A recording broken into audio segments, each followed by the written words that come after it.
Ya, assalamualaikum warahmatullahi wabarakatuh. Perkenalkan, nama saya Alfati Prastio dari DKV 24F NIM akhir 186. Saya akan menjelaskan 11 majas dengan poster iklan. Masing-masing saya menggunakan iklan poster ya, bukan iklan video. Nah, yang pertama ini adalah majas asosiasi.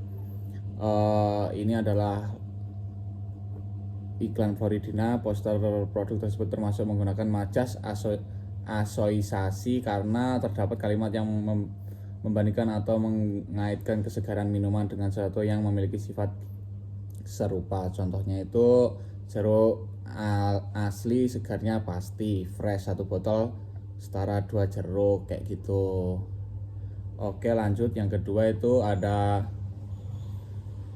majas alegori.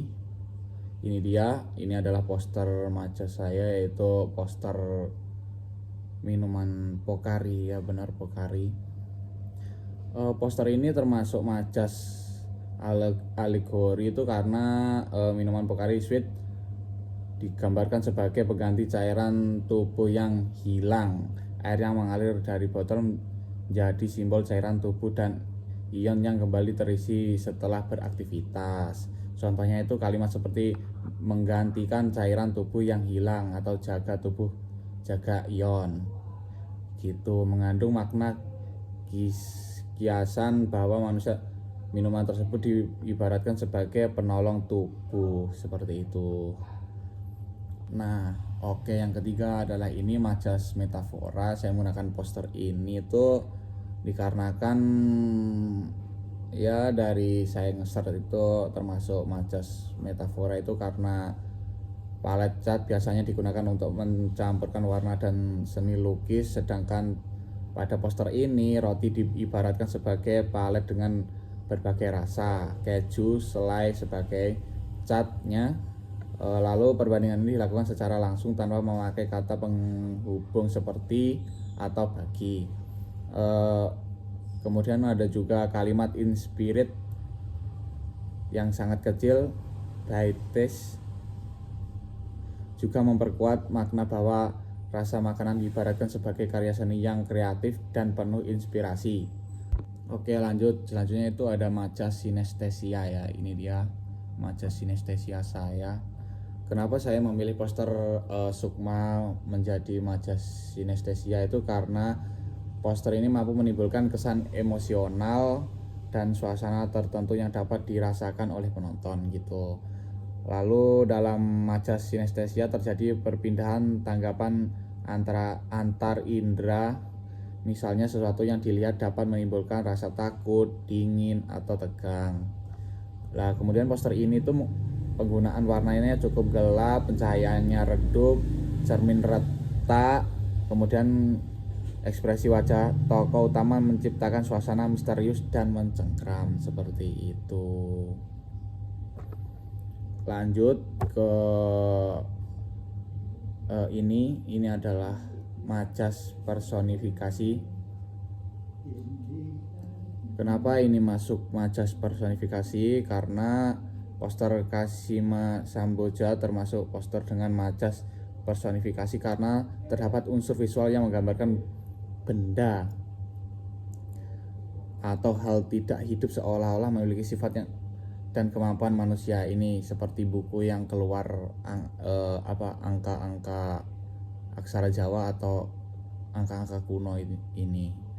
Pada poster tersebut simbol-simbol cahaya dan huruf yang keluar dari buku. Nah, seperti itu digambarkan seperti hidup, bergerak, dan memiliki kekuatan magis. Buku yang seharusnya hanya benda mati dibuat seakan mampu mengeluarkan energi, pengetahuan, dan kekuatan tertentu, seperti poster ini.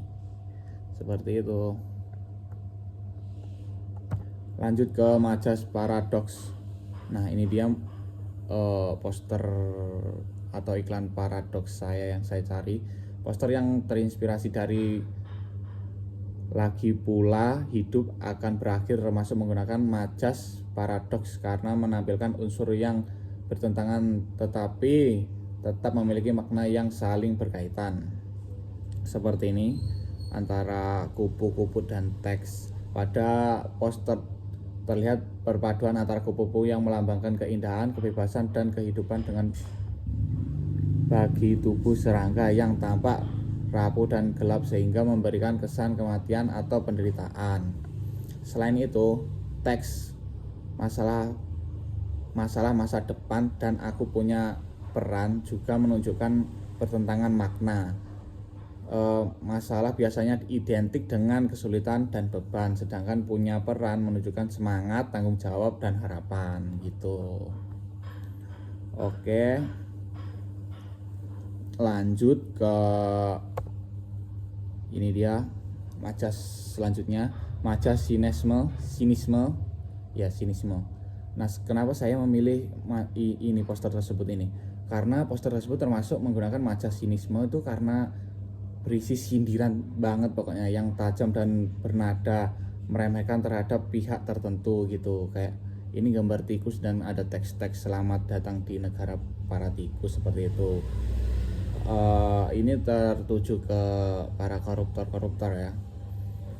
Kemudian ada visual tikus yang digambarkan memakai mahkota dan jubah kerajaan melambangkan orang-orang berkuasa yang rakus dan menyalahgunakan uang rakyat seperti itu.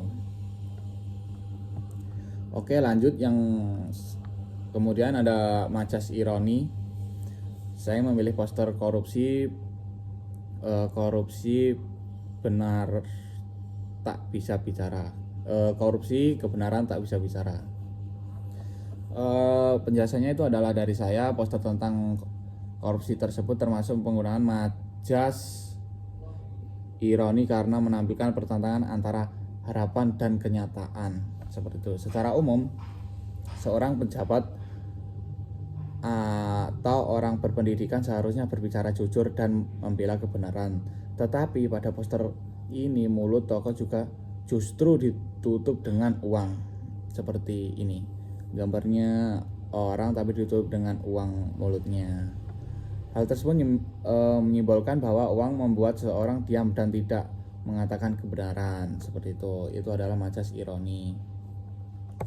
Lanjut di sini ada majas sarkasme seperti ini. Gambarnya atau poster saya atau iklan saya. Di situ ada orang dengan awas hoak negara. Itu yang bermakna kontradiksi, simbol menggambarkan simbol kehormatan. Lalu di situ ada peci dan sikap hormat, namun wajah ditutupi label awas hoak. Ini mengajak bahwa kewibawaan tersebut hanyalah topeng untuk kebohongan seperti itu. Itu dari penjelasan saya. Oke, lanjut ke majas litotes seperti itu. Saya menggunakan poster yang seperti ini itu karena pernyataan yang mereda. Penggunaan kalimat Indonesia gak maju-maju dapat dianggap sebagai litotes jika tujuannya untuk mengecilkan kenyataan atau meredakan pencapaian negara guna memberikan penekanan yang lebih kuat pada kritikan yang disampaikan seperti itu. Lalu ada penyangkalan atau melemahkan. Litotes sering menggunakan penyangkalan untuk menyatakan hal positif, contohnya hasil tidak buruk, untuk maksud sangat bagus. Dalam poster ini ungkapan gak maju-maju digunakan untuk menyangkal narasi kemajuan yang sering didengungkan pemerintah guna menekankan bahwa kondisi sebenarnya jauh dari ideal seperti itu. Nah, oke, ini yang terakhir adalah majas hiperbola. Saya menggunakan poster ini ya. Sampul majalah Tempo tersebut menggunakan majas hiperbola. Yang saya cari ini penggambaran yang berlebihan melalui elemen visual untuk menekankan sebuah pesan dramatis.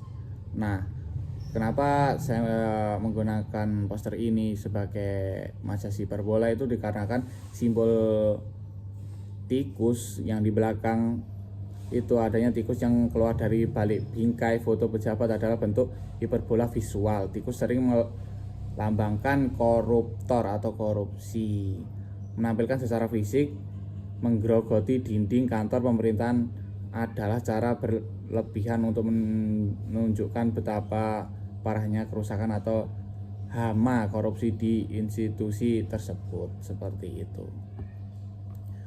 Oke, itu adalah 11 majas ya kalau nggak salah dan iklan-iklannya yang saya cari. Seperti itu penjelasan dari saya, cukup sekian.